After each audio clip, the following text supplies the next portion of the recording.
Mesdames et messieurs, bonjour. Ravi de vous retrouver aujourd'hui pour vous présenter les nouveaux standards Minergie Cartier et SNBS Cartier. On est ensemble pendant une petite heure. Alors, tout d'abord, un bon appétit aux personnes qui profitent de cette session sur le temps de midi pour manger. Et puis, je vais vous présenter les intervenants de cette session. Alors, mon nom est Vincent Luyet, je suis le responsable communication de l'agence romande Minergie. J'ai le plaisir d'avoir avec moi notre directeur pour la Suisse romande, Olivier Maillet, qui vous parlera des quartiers Minergie, et Erwan Penaren, responsable SNBS, qui vous parlera, lui, des quartiers SNBS. La présentation que vous allez suivre a été faite la semaine dernière à Berne lors de l'événement de lancement qui a réuni environ 400 personnes au centre Paul Klee. Donc, toutes ces informations ont déjà été retranscrites là-bas. Elles sont déjà pour la plupart disponibles en ligne. On va pouvoir approfondir le sujet un petit peu avec vous aujourd'hui. Quelques petites notes de service juste avant de débuter. Vous avez remarqué que vos caméras et vos micros étaient coupés. Donc, je vous invite à poser vos questions directement dans la conversation. Je vais rassembler ces questions et les poser directement à nos intervenants à la fin de la session. Donc, n'attendez pas simplement juste le dernier moment pour les poser. Posez-les au fur et à mesure. Et de cette manière, on va pouvoir les traiter de la manière la plus efficace possible. Cette session en ligne est également enregistrée, donc toute l'intervention est captée et elle sera mise à disposition sur notre chaîne YouTube dès la semaine prochaine, ainsi que sur la plateforme Minergie Savoir-Faire, dont vous trouvez le lien sur le site minergie.ch, rubrique cours Minergie Savoir-Faire. Le support de présentation sera également en lien dans la vidéo.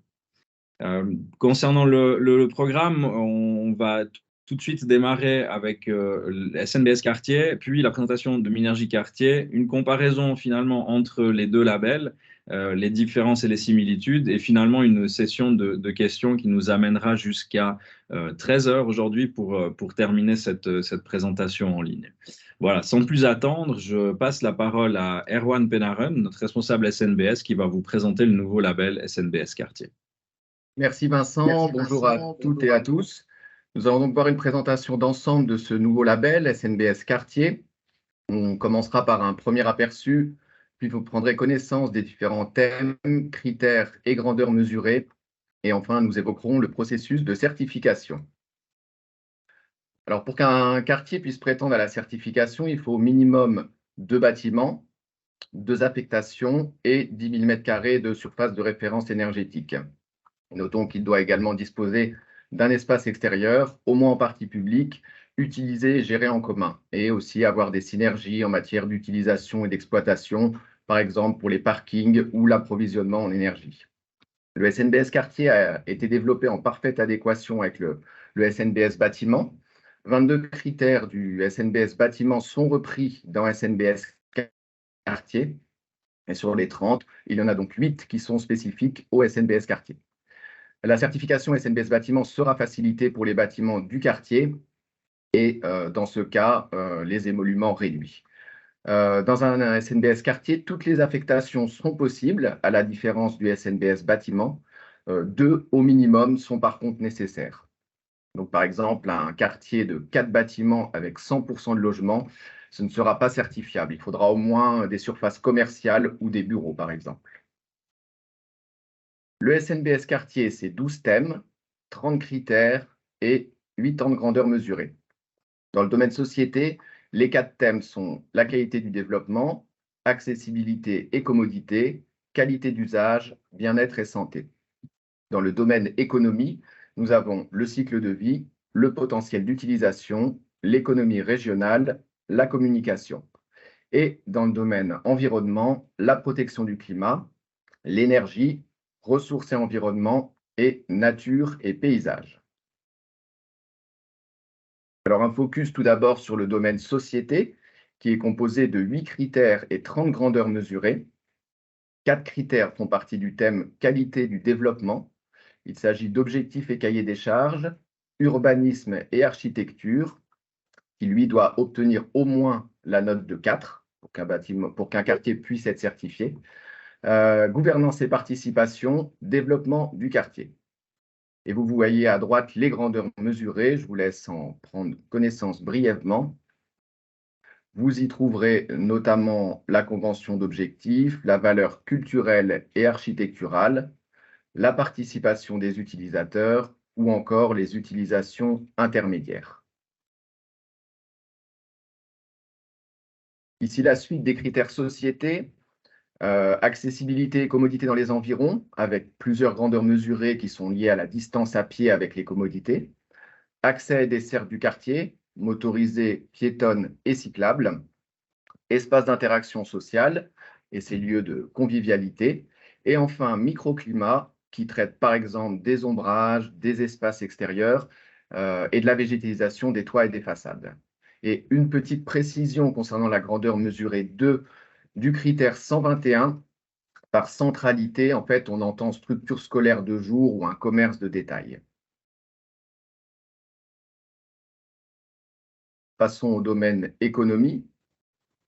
Alors, il est également composé de 8 critères, mais seulement 11 grandeurs mesurées. Et une partie de ces grandeurs mesurées vaut donc 6 points. Ces critères sont coût du cycle de vie, gestion, réemploi, avec la réutilisation des groupes d'éléments de construction et un cadastre des matériaux qui est exigé, danger naturel, on évalue tout d'abord l'emplacement, puis les mesures de protection prises, le caractère abordable des surfaces utilisables pour une construction peu coûteuse et des surfaces utilisées efficacement, adaptabilité, flexibilité, variabilité d'application, la création de valeur régionale et communication qui considère en fait la mise en réseau d'un quartier, l'accent étant mis sur les liens sociaux et économiques par le biais de supports physiques et numériques. Et enfin, le domaine environnement, qui est celui avec le plus grand nombre de critères, 14, et aussi de grandeur mesurée, 39. Alors, comme pour le SNBS bâtiment, 5 critères concernent les émissions de gaz à effet de serre et les besoins énergétiques, avec là aussi la prise en compte des bâtiments à démanteler. À noter que la grandeur mesurée 1 du critère 311, émissions de gaz à effet de serre de la construction, doit impérativement obtenir la note de 4,5. Et vous voyez également sur cette slide le critère du concept énergétique et ses 3 grandeurs mesurées.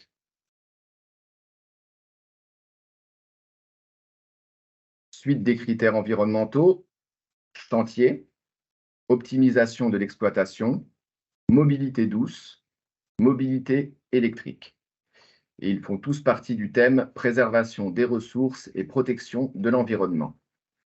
Dans les grandeurs mesurées, on retrouve l'évacuation des eaux du chantier, le monitoring énergétique, l'offre de places de stationnement pour vélos ou encore, par exemple, l'infrastructure de recharge pour les transports individuels motorisés.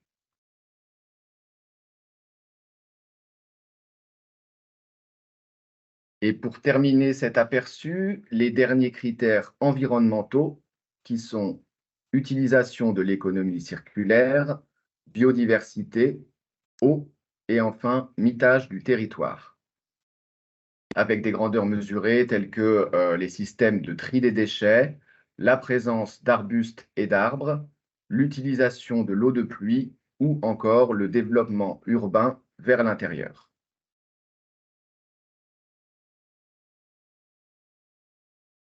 Un mot maintenant concernant le processus de certification.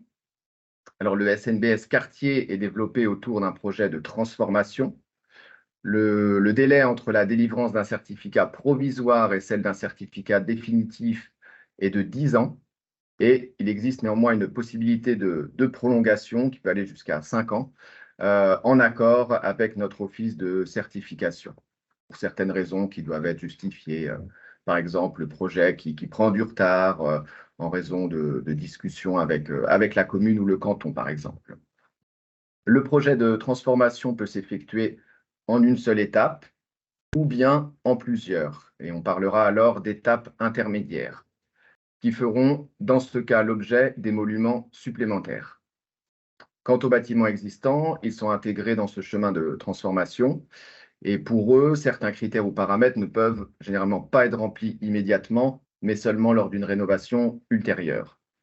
Ils doivent être rénovés conformément aux exigences dans un délai de 10 ans. Il est possible de renoncer à une rénovation si ces bâtiments ou parties de bâtiments sont soumis à un statut de protection.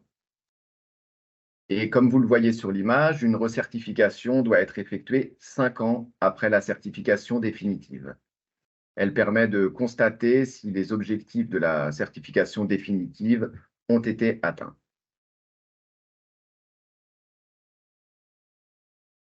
Pour terminer, voici les 16 étapes d'un processus de certification. Concernant les étapes 1 et 2, en Suisse romande, l'organisme de certification et l'office de certification sont la même entité. Quand vous prenez contact, c'est directement avec nous et on peut directement traiter le projet. À l'étape 3, vous pouvez solliciter un entretien préalable gratuit avec notre office pour aborder votre quartier, la certification et le SNBS dans son ensemble. Et vous avez également la possibilité, si vous le désirez, de faire appel à un examen préliminaire afin d'examiner justement certains indicateurs en détail et ou vérifier que vos conventions d'objectifs sont pertinentes. L'examen préliminaire, lui, est facturé à l'heure et il sera réalisé avec notre office directement ou avec les auditeurs si, bien entendu, ils ont déjà été désignés. Donc, tout dépend à quelle phase de votre projet et des contacts vous sollicitez cet examen préliminaire. Une fois la demande soumise et signée, nous mandatons un bureau d'audit qui aura la charge du contrôle. Étape 6, l'auto-évaluation, la soumission des justificatifs et du plan de déroulement de la transformation du quartier. Puis vient la phase de contrôle par les auditeurs et la délivrance du certificat provisoire, comme c'est le cas d'ailleurs pour le SNBS bâtiment qu'un grand nombre d'entre vous connaissent, je pense. Même principe pour la certification définitive, sauf dans le cas où le projet se déroule en plusieurs étapes. Dans ce cas, il y a une phase de vérification à chaque étape concernant l'exactitude et l'exhaustivité de la documentation qui aura été transmise. Et également une visite de chantier à chaque étape. Et comme indiqué précédemment, donc 5 ans après la certification définitive, nous aurons la recertification du quartier, avec cette fois la délivrance du certificat définitif qui aura une validité illimitée. Je passe maintenant la parole à Olivier pour la partie Minergie Quartier.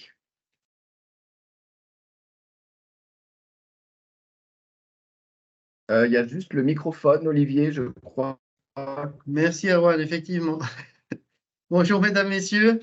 Effectivement, donc j'ai pour mission de vous présenter le nouveau standard Minergie Quartier et puis dans un deuxième temps de vous proposer un peu une comparaison entre ces deux nouveaux labels de quartier pour savoir dans quelle situation l'un ou l'autre est plutôt approprié.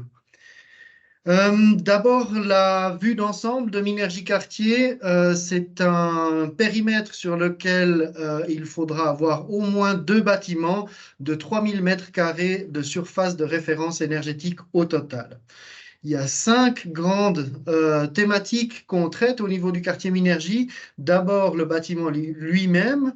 Ensuite, tout ce qui est gérance du quartier, management du quartier, tout ce qui est énergie et gaz à effet de serre, confort et adaptation au climat, en particulier de tous les aménagements extérieurs, des espaces de vie autour des immeubles, et puis tout un volet sur la mobilité. Concrètement, le standard est structuré avec 17 exigences qu'il faut respecter de manière ferme et puis des mesures qu'il faut mettre en œuvre qu'on peut choisir parmi un package de 17 mesures avec la possibilité aussi de mettre en place des mesures qu'on appelle joker pour lesquelles, dans une thématique donnée, on peut recourir à une mesure de son choix pour autant qu'on démontre que son apport à cette thématique-là, en matière, par exemple, de gérance du quartier, correspond au même niveau que les autres mesures à choix qui sont proposées par défaut. Donc, 17 exigences à respecter, 3 mesures à choix à mettre en œuvre, et puis on peut prétendre à la certification de son quartier. Je vais passer maintenant en revue les différentes exigences. D'abord, le volet bâtiment. Là, il y a vraiment le choix, contrairement au SNBS, d'avoir des bâtiments qui soient certifiés Minergie. Il y a cette obligation-là, en tout cas pour toutes les nouvelles constructions sur un quartier Minergie. Et vous le voyez, pour les bâtiments existants, 90% d'entre eux doivent être rénovés au moins au niveau du standard Minergie pour la rénovation, évidemment, ou bien d'un CECB classe C au niveau de l'enveloppe, ou être rénové selon un SNBS bâtiment. Évidemment, tous les bâtiments qui sont au bénéfice d'un statut de protection patrimoniale se soustrayent à cette règle et il n'y a pas de standard à proprement parler à respecter pour le bâtiment. Par contre, ce qu'il y a, c'est des valeurs limites pour les émissions de gaz à effet de serre et l'autoproduction d'électricité à respecter au niveau du quartier. Et puis, comme avantage aussi par rapport à la certification individuelle de bâtiments, la possibilité de compenser entre la performance, on va dire, de l'un ou l'autre bâtiment, puisque cette performance, en tout cas pour ce qui concerne l'indice Minergie et ce qui concerne le besoin de chaleur pour le chauffage, est évaluée à l'échelle du quartier dans son ensemble. Ensuite, dans le domaine de la gérance du quartier, il y a trois grands critères ou trois grands enjeux qu'il faut traiter. D'abord, la structure de la gérance, donc d'avoir un organigramme et des personnes, une structure qui est capable de gérer tout le processus de transformation du quartier, du développement du quartier, avec tout ce qui peut être de l'ordre administratif, comme l'archivage des procès-verbaux de mise en service, la personne de contact pour le monitoring qui est clairement désignée, de sorte que si on identifie des problèmes, les choses puissent se régler le plus vite possible. Ensuite, il y a toute une exigence autour du monitoring et du système de gestion de l'énergie, donc l'obligation d'en avoir un et puis d'avoir un système de gestion de l'énergie pour maximiser consommation et puis autoproduction. Exactement, maximiser consommation et autoproduction. Et dernier volet, vérification des mesures énergétiques, donc d'avoir vraiment un organe justement qui surveille le bon fonctionnement du quartier dans la durée et qui identifie des dysfonctionnements s'il devait y en avoir. Ensuite, dans le volet énergie et gaz à effet de serre, on retrouve le classique énergie d'exploitation avec l'obligation d'avoir une fourniture en énergie renouvelable aussi pour les bâtiments existants. Donc, l'intégralité du quartier doit être exploitée avec des énergies renouvelables. On le voit, je me permets du coup de sauter sur C1.3, le chauffage à distance décarbonée. Ça, c'est la petite nuance qu'on pourrait avoir dans le sens où si le quartier est raccordé à un CAD, celui-ci doit être au minimum 75% renouvelable. Je préfère le formuler de cette manière-là. Donc, il y a avec ce nouveau standard Minergie Quartier aussi une pression un peu sur les distributeurs d'énergie, les prestataires de chauffage à distance, pour que leur mix énergétique se décarbone de plus en plus. Au niveau de l'énergie thermique, je remonte d'un cran, le C1.2, là, il y a l'obligation en fait d'analyser tous les rejets de chaleur et tous les potentiels qu'il y aurait sur le quartier qu'on pourrait valoriser. On n'est pas forcément obligé de les utiliser, mais c'est vraiment plutôt l'idée qu'on soit conscient de ces potentiels et que le cas échéant, s'ils sont pertinents, soient utilisés ou s'ils sont avantageux justement du point de vue économique. Ensuite, il y a des exigences en termes d'énergie solaire. Vous le voyez, 20 watts pic par mètre carré de SRE pour les nouvelles constructions, plus 10 watts pic par mètre carré pour les bâtiments existants, avec prise en compte du solaire thermique. Et puis, une valeur moyenne à respecter en termes d'émissions grises au niveau du quartier. Cette valeur se calcule en fonction des affectations par une pondération de la surface, avec cette notion qu'on introduit dans Minergie Cartier de déduction en cas de démolition, donc une forme de malus en fait quand on détruit de la substance construite qui n'est pas arrivée au bout de sa vie. Sa vie est chiffrée ici à 60 ans. Donc tout bâtiment qui est détruit avant qu'il ait été exploité 60 ans viendra péjorer le bilan en émissions grises du quartier. Et il faudra prendre d'autres mesures pour compenser ce malus. Ensuite, au niveau des espaces extérieurs, l'idée là, c'est vraiment d'avoir des espaces extérieurs qui sont adaptés au climat futur, donc à un climat qui se réchauffe, avec des espaces verts. 40% des surfaces environnantes doivent être végétalisées.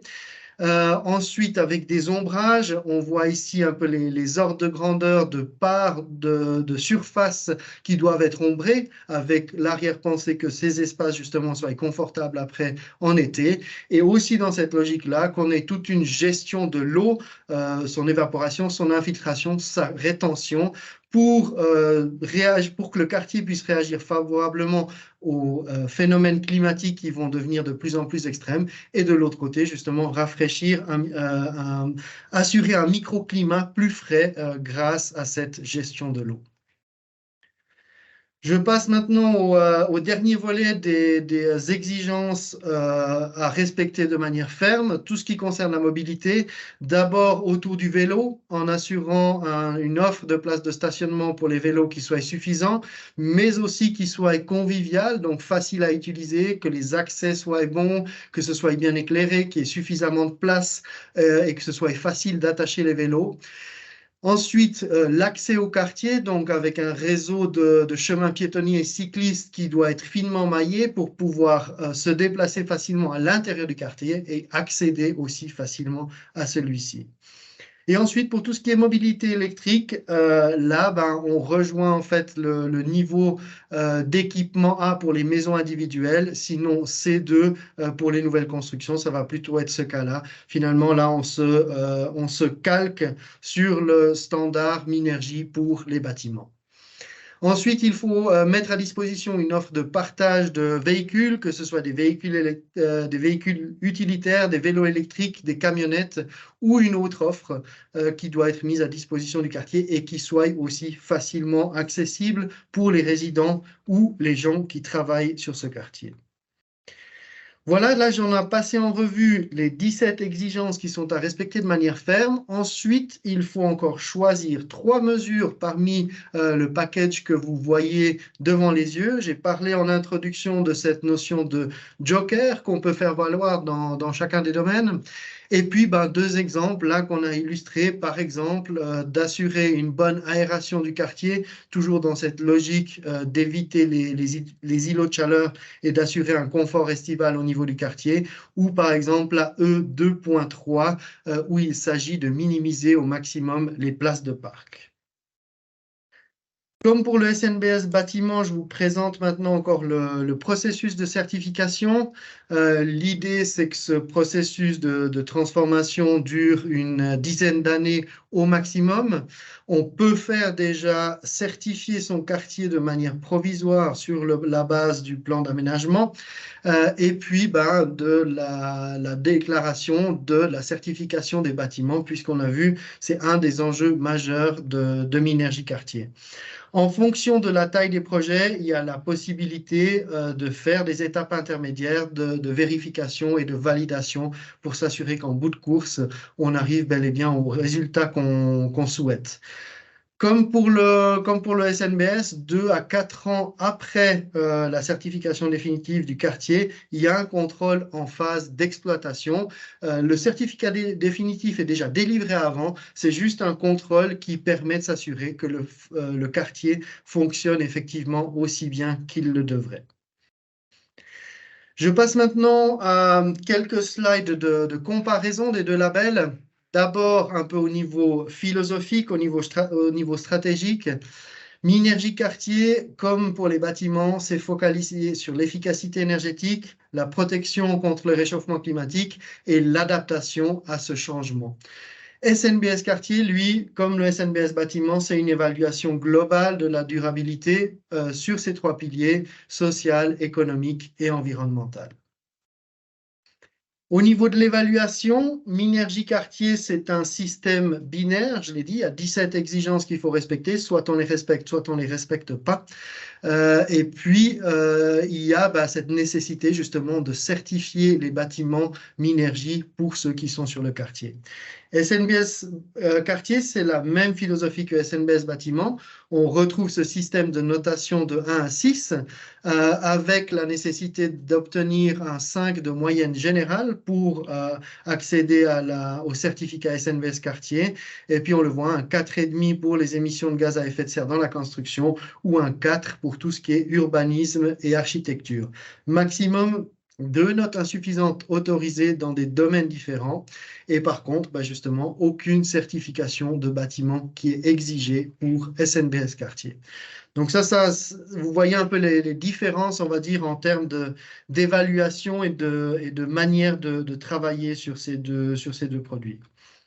Ensuite, au niveau de la structure ou un petit peu de l'ampleur, je trouve là on arrive à mieux se rendre compte aussi de la différence en termes de travail qu'il faudra fournir pour accéder ou pour déposer une demande de certification.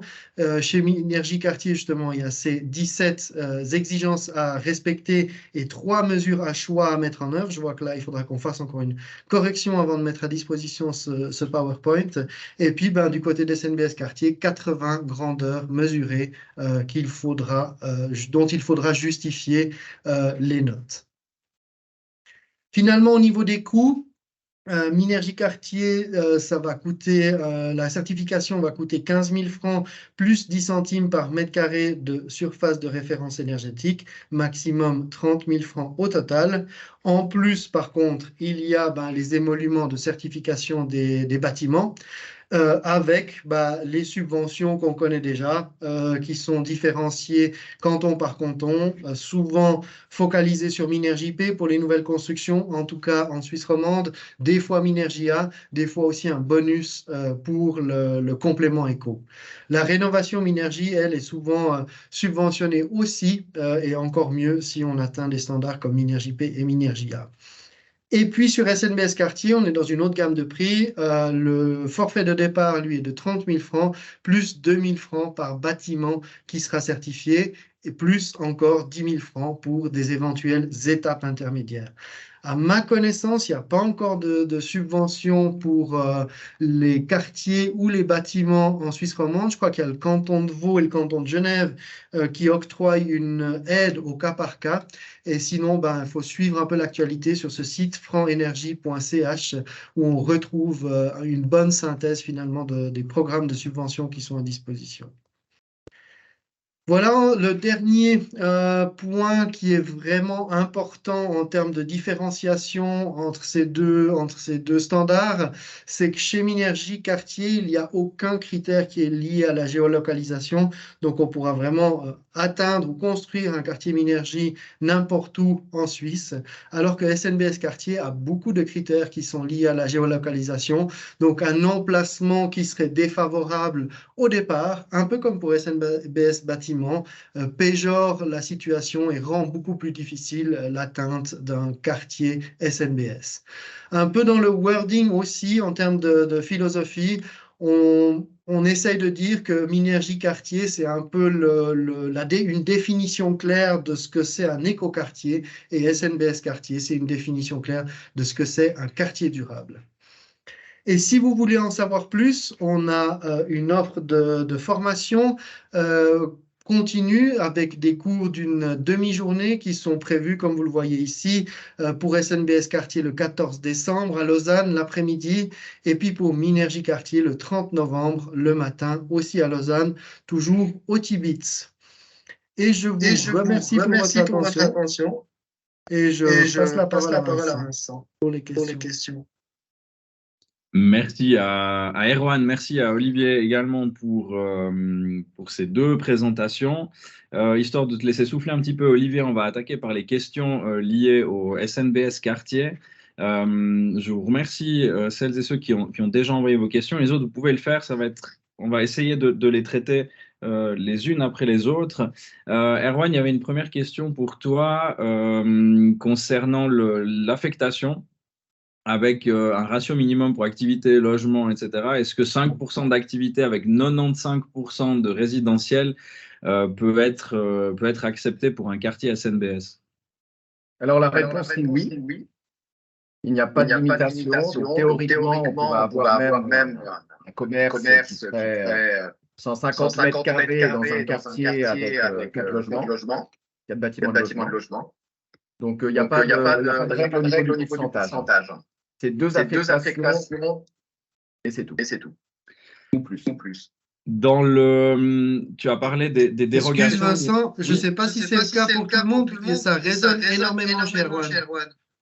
Oui, ça résonne chez moi, effectivement. Oui, beaucoup, quelqu'un qui confirme qu'il y a beaucoup d'écho.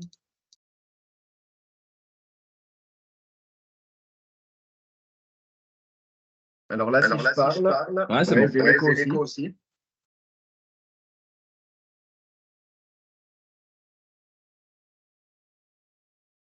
Je vous propose qu'on poursuive quand même avec les questions, Erwan. On essaye une, et puis si ça continue, on passera aux questions Minergie, le temps que tu puisses résoldre peut-être ce petit problème. Je crois qu'il y a quelqu'un qui a dit que si on avait un seul micro activé sur les trois, peut-être ça fonctionne mieux. Je ne sais pas. Okay. On essaye une question complémentaire là concernant les dérogations également. Quelles sont les possibilités de dérogation aux exigences pour les bâtiments patrimoniaux du quartier? Alors, il faut que l'un des bâtiments ait un statut de protection du patrimoine. Donc, je pense que c'est le même principe que pour Minergie Quartier. Donc, il faut prouver que l'un des bâtiments du quartier qui souhaite être certifié a le statut de protection. Ok, merci. Concernant la certification, de nous toujours pour SNBS Quartier, la question dit, vous dites que la certification quartier est développée autour d'un projet de transformation. Qu'appelez-vous transformation bâtiment existant à rénover dans le cas d'un terrain sans bâtiment existant, pas possible dans la certification? Je pose la question comme elle est. Hein. Oui, alors en fait, c'est aussi possible, c'est juste dans la plupart des cas que le SNBS est parti du principe que pour un quartier, ce n'était pas un quartier vierge, qu'il y avait au moins un bâtiment ou une friche ou voilà, quelque chose à transformer, à rénover, à faire des extensions et des nouveaux bâtiments à côté. Ensuite, dans le cas où on a un terrain avec rien dessus et qu'on souhaite construire 5 bâtiments avec des bureaux, des logements, un hôtel, il n'y a pas de problème. Ça, c'est possible. Il y a juste normalement je sais que pour une des grandeurs mesurées, dans ce cas, il y a juste une pénalité. Enfin, vous ne pouvez pas avoir les points parce que c'est au niveau des utilisations intermédiaires. Vous ne pouvez pas faire d'utilisation intermédiaire. Donc, c'est vraiment le seul handicap que vous pouvez avoir dans le cadre d'un projet avec que des nouvelles constructions. Merci pour la réponse. Une question, alors là, soit pour Erwan, soit pour Olivier. Je ne sais pas lequel des deux veut s'y frotter dans l'argumentaire. La question est toute simple. Comment choisir un quartier certifiable SNBS? Qu'est-ce qui fait qu'un quartier peut prétendre Enfin, comment on peut choisir un quartier dans ces projets pour qu'il puisse prétendre à la certification SNBS quartier? Alors, tout dépend si la question est dans le sens comparaison, pourquoi choisir SNBS Quartier ou Minergie Quartier. Moi, j'aurais tendance à dire que plus un quartier, disons, va être important en termes de surface de référence énergétique. Si on a un quartier avec 200 000 m² de surface de référence énergétique, 15 bâtiments par exemple, là, le SNBS Quartier sera plus adapté. Par contre, c'est vrai que si vous avez des projets, d'ailleurs le SNBS Quartier ne permet une certification qu'à partir de 10 000 m², Minergie à partir de 3 000. Donc déjà pour le SNBS Quartier, tout ce qui est en fait entre 3 000 et 10 000 m², là il faudra aller sur Minergie Quartier. Ensuite, pourquoi, si on ne raisonne pas de comparaison entre les deux labels, pourquoi faire certifier un quartier SNBS? Alors ça, c'est au niveau il y a plusieurs aspects. Au niveau, il y a beaucoup de communes, de cantons, de fonds de pension ou de maîtres d'ouvrage sensibles à la cause du développement durable qui souhaitent cette certification de la part d'un organe indépendant, attester aux yeux des futurs utilisateurs le côté durable du label. Voilà, c'est, je pense, l'un des arguments qu'on peut mettre en avant, si j'ai bien répondu à la question. Eh bien, on l'espère. En tout cas, une dernière question peut-être pour Erwan. Dans le cadre d'un quartier industriel, il nous est demandé, est-ce que les énergies d'exploitation imputables aux différents processus industriels sont hors du périmètre d'étude? Alors, sur ce point technique, je ne sais pas si je vais peut-être essayer de regarder. Sur le moment, je n'ai pas la réponse. Je ne sais pas si dans le cadre de Minergie Quartier, c'est une question qui pourrait être valable aussi, si Olivier aurait un élément de réponse sur ce point spécifique. Et sinon, je vais prendre note de la question et si le nom de la personne aussi pour pouvoir lui répondre par email. La question, donc, c'est quoi j'ai pas bien compris la question, la valorisation des rejets industriels? Plutôt la source d'énergie liée à l'exploitation. Si elle peut être d'origine industrielle? Non, dans le cadre d'un quartier industriel, la question dit, est-ce que les énergies d'exploitation imputables au processus sont hors du périmètre d'étude? Ah oui, ça c'est le cas alors, effectivement. C'est le cas comme pour les standards bâtiments. Tout ce qui est process est hors périmètre d'étude, tout à fait. Il y a encore une question là pour le SNBS Quartier, avant de changer peut-être un petit peu sur Minergie Quartier. Erwan, est-ce que l'on peut viser une certification SNBS Quartier dans un secteur qui n'est pas desservi par les transports publics? Est-ce qu'il y a des facteurs d'exclusion? Est-ce qu'il y a des choses qui entrent en ligne de compte? Oui, effectivement, Olivier l'a mentionné dans la comparaison entre les deux labels. Au niveau de ces critères liés à la localisation du projet. C'est vrai que le SNBS, que ce soit bâtiment ou quartier, s'adresse plus aux projets qui sont situés dans les centres urbains, à proximité des commodités. Donc, c'est sûr que faire certifier un quartier au milieu de nulle part, en Valais, par exemple, dans une zone de Mayens, ce sera très difficile, voire impossible. Donc, effectivement, dans ce cas, je pense que même c'est impossible. On va être trop pénalisé au niveau des notes en dessous de la moyenne et on n'arrivera pas à respecter les exigences, tout simplement. Il y a une transition toute trouvée du coup pour la question que je vais adresser plutôt à Olivier. En ce qui concerne le mitage du territoire, que signifie le développement urbain vers l'intérieur? Alors, ça, c'est du coup plutôt une question SNBS. Alors, Erwan, peut-être? Tout à fait. Donc ça, c'est l'une des grandeurs mesurées. C'est d'ailleurs, je crois, la dernière grandeur mesurée du dernier critère au niveau de la densification. Donc, le but, c'est vraiment de densifier au maximum. Donc, les points vont être attribués, alors selon qu'il y ait des nouvelles constructions ou des rénovations, mais par exemple, pour avoir le maximum de points pour une nouvelle construction, il faudra aller au maximum de l'indice qui est possible, donc qui est autorisé par la commune, par le plan de quartier. Et dans le cadre d'une rénovation, ça va dépendre du pourcentage de surface d'extension par rapport au bâtiment existant. Donc, normalement, si vous avez plus que 20% d'extension, vous rajoutez plusieurs niveaux, alors là, vous aurez le maximum de points.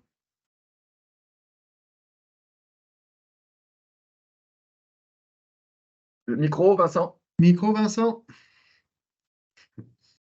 On va passer à Minergie Quartier. Il était dit, alors il y a une question qui est arrivée par rapport aux subventions. Donc, comme l'a expliqué Olivier, les subventions par canton, on vous invite à suivre un petit peu tout ce qui se passe. C'était une question liée aux subventions Minergie P, directement sur Franc Énergie ou auprès du canton directement pour des renseignements vraiment précis sur un canton et un cas de figure particulier. Pour les quartiers Minergie, une première question, le 90% de la rénovation pour les bâtiments existants est évalué selon le nombre de bâtiments ou selon la surface de référence énergétique? Surface de référence énergétique. Bonne réponse. Non, mais il n'y a rien de plus à dire. Une autre question qui est arrivée également liée aux dérogations pour les bâtiments patrimoniaux. À partir de quelle note au recensement architectural peut-on prétendre à une dérogation?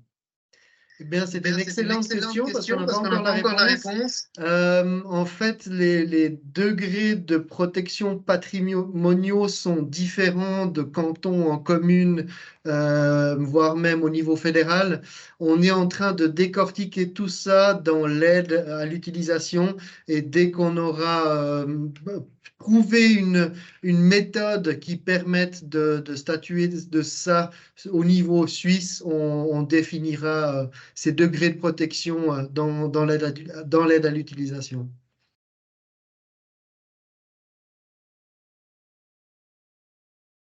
Hop là. Dans le cas d'un quartier avec bâtiment à construire, peut-on obtenir la certification Minergie quartier si un des objets n'est pas certifiable Minergie? Par exemple, une affectation dépôt pour le label Éco, par exemple. Bon, l'affectation de dépôt est certifiable Minergie. Il n'y a pas d'obligation de certification Minergie Éco. Donc, la construction d'un nouveau dépôt devra effectivement être certifiée. Une question qui vient d'arriver, qui s'adresse à la fois à Erwan, à la fois à Olivier. Peut-on ajouter des bâtiments en cours du processus de certification SNBS ou Minergie quartier, et si oui, jusqu'à quelle étape? Alors peut-être un après l'autre, s'il y a des différences. En tout cas, pour Minergie quartier, c'est possible. Pour SNBS quartier, je ne suis pas sûr, Erwan. Oui, effectivement, pour SNBS quartier, au niveau des documents qui doivent être produits avant dans la phase de la certification provisoire, il y a le plan de déroulement qui doit vraiment être documenté avec tout le processus de transformation, comme on parlait de ce terme tout à l'heure. Donc voilà, on part sur ce principe. Donc à partir du moment où la certification est lancée, on est parti sur cette base. Donc il faut vraiment bien définir au départ, il faut avoir une vision sur qu'est-ce que va comprendre ce projet, quelles vont être les différentes étapes, mais le rajouter en cours de certification, ça me semble très compliqué. Et du coup, ça me fait rebondir là-dessus dans le sens que c'est aussi du coup une différence entre ces deux produits, vu qu'avec Minergie, pour autant qu'on respecte toujours ces 17 exigences, c'est tout à fait possible. Une question alors ça n'a pas été précisé pour SNBS quartier ou Minergie quartier. Peut-on certifier un quartier qui a déjà 2 ans de vie maintenant, qui est déjà en exploitation? Alors là, de nouveau, pour Minergie, en tout cas, c'est faisable. De nouveau, dans les limites du respect du cahier des charges, les exigences doivent être respectées. Si le quartier a été planifié dans le sens d'un écoquartier, probablement qu'il respectera les exigences prévues. Donc, c'est tout à fait certifiable après coup. On est vraiment dans une logique, de nouveau, comme pour Minergie, d'exigences constructives finalement à respecter. Pour le SNBS, je pense que c'est plus compliqué parce qu'il y a des aspects procéduraux. Peut-être Erwan va encore compléter ceci. Oui, tout à fait. C'est encore l'une des différences entre les deux labels. Cette question, on l'a eu d'ailleurs sur le SNBS bâtiment. Il y a eu 2 cas de projets de bâtiments, enfin de bâtiments qui avaient été réalisés, qui ont essayé par après d'entamer une démarche de certification, mais on s'est rendu compte que c'était vraiment très compliqué au niveau des justificatifs à fournir, puisque ça datait vraiment d'un grand nombre d'années en arrière. Donc finalement, ça n'a pas pu aboutir. Et pour le quartier, je pense que ce serait le même principe d'aller justifier vraiment tout ce qui était au début des démarches, les conventions d'objectifs, plan de déroulement qui n'avait peut-être pas été fait, donc difficile. Une dernière question qui vous concerne un petit peu les deux. L'évaluation à l'échelle du quartier, donc la compensation interbâtiment, c'est précisé, de Minergie Quartier s'applique-t-elle aussi pour le SNBS Quartier? Alors, du coup, peut-être Erwan. Oui, là, vraiment, on raisonne dans le SNBS quartier à l'échelle du quartier. Donc, ce qui compte, c'est la valeur totale, pas par bâtiment. C'est pour ça, d'ailleurs, que les bâtiments ne sont pas obligatoirement certifiés SNBS bâtiment, contrairement à Minergie. Et puis Du une coup, justement, en complément, Oui. la question de la compensation, elle est moins pertinente, je pense, pour SNBS Quartier que pour Minergie Quartier, parce que Minergie Quartier, il y a vraiment des exigences sur les bâtiments eux-mêmes, quoi. Et une dernière question qui nous est arrivée, si vous avez encore quelques questions, on a bien sûr un petit peu de temps à disposition, donc n'hésitez pas à les écrire toujours dans la conversation. Essayez d'être le plus précis possible et puis voir si ça s'adresse plutôt pour le SNBS Quartier ou Minergie Quartier. Mais une question qui est arrivée beaucoup plus tôt, mais qui est intéressante peut-être de traiter maintenant, Olivier, qui nous demande pourquoi est-ce qu'on n'est pas arrivé à un seul label unifié, Minergie SNBS, dans le cadre de l'harmonisation de ces labels. C'est peut-être l'occasion de rappeler comment tout cela est structuré à présent. Effectivement, on a reçu cette question aussi, on a eu cette question aussi le 13 septembre des intervenants qui étaient d'avis ne devrait mettre plus qu'à disposition un seul label pour les bâtiments, un seul label pour les quartiers. Clairement, le choix stratégique est différent. L'idée, c'est vraiment d'avoir un portefeuille de produits qui permettent à chacun de s'y retrouver en fonction des priorités qu'il a. Et c'est pour ça qu'on arrive, par exemple, à deux propositions pour les quartiers. Une qui est vraiment focalisée sur l'efficacité énergétique, la protection contre le réchauffement climatique, le confort des aménagements extérieurs et des bâtiments. Et l'autre qui a vraiment cette approche durabilité avec des méthodologies d'évaluation qui sont aussi différentes. Comme ça, chaque maître d'ouvrage peut choisir ce qui lui convient le mieux.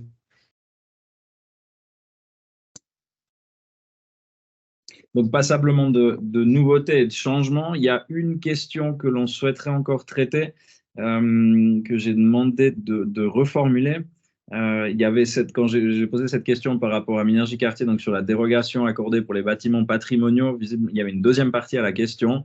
Je me tente dans la formulation. Donc, on est toujours dans le contexte des bâtiments patrimoniaux. Est-ce qu'il y a un ratio maximum à respecter? Par exemple, un quartier avec 25% de SRE total occupé par des bâtiments patrimoniaux est-il éligible? Il est éligible, effectivement. Là, il n'y a pas de limite particulière à ça. Après, il faudrait voir le cas particulier, mais effectivement, dans le règlement, pour l'instant, il n'y a pas de limitation qui est prévue par rapport à ça. Merci Olivier, merci Erwan. Comme je l'ai dit tout à l'heure, donc on a encore un petit peu de temps pour des questions s'il y en a quelques-unes qui veulent arriver.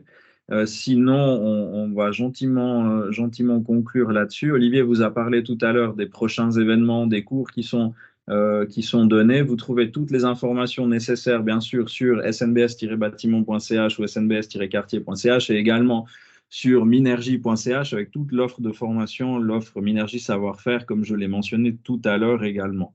Une question qui arrive maintenant. Minergie Quartier, pouvez-vous clarifier les 3 mesures à mettre en œuvre? Peut-être Vincent, si tu arrives à afficher de nouveau cette slide. Donc, il y a vraiment 17 exigences à respecter de manière ferme qu'on a passé en revue dans le jeu de slides. Et une des slides propose en fait un package de 17 mesures parmi lesquelles il faut en choisir 3, encore en arrière, parmi lesquelles il faut en choisir 3 qu'on peut mettre en œuvre. Attends, je vais reprendre le contrôle. Ce sera plus simple. C'est cette slide-ci. Donc là, on retrouve l'éventail des 17 mesures qu'il est possible de mettre en œuvre et il faut en choisir 3 pour le quartier, en plus du respect des 17 autres exigences, évidemment.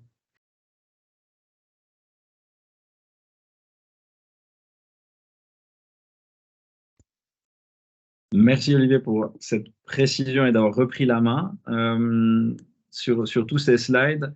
Je pense qu'on arrive gentiment au terme des questions. Si vous en avez d'autres, n'hésitez pas à nous contacter.